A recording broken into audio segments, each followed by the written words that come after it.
Mayong udto sa tanan.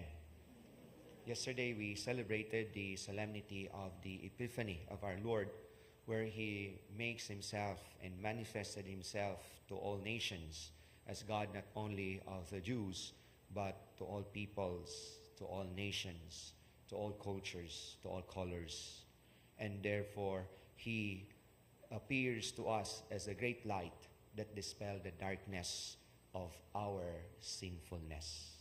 And today's gospel, we are told about that wherever Jesus goes, He is the source of light to all people. Even in today's gospel, we are told about the land of Zebulun and the land of Naphtali. These are lands called the Galilee of the Gentiles. Those people who worship many forms of God, except for worshiping one God.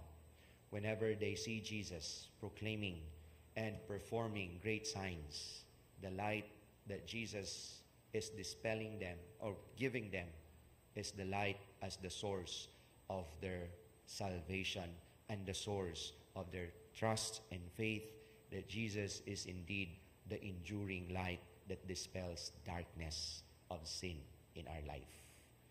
Kundiin kung asa padulong si Kristo, siya usa ka kahayag nga nagdanag sa mga kangit-ngit sa atong kinabuhi. And this is always our challenge, to open ourselves for the light.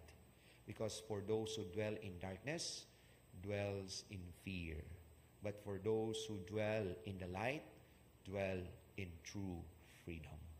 And therefore, we continue to open our hearts even to the darkest corners of our hearts, to the deepest recesses of our pains and sorrows. We let the light to enter upon it.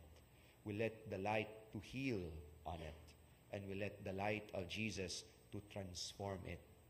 And as we continue to open our hearts for this light, we continue also to conform on the light itself, becoming light not just for ourselves, but light for others, for them to see Jesus in our lives. Amen.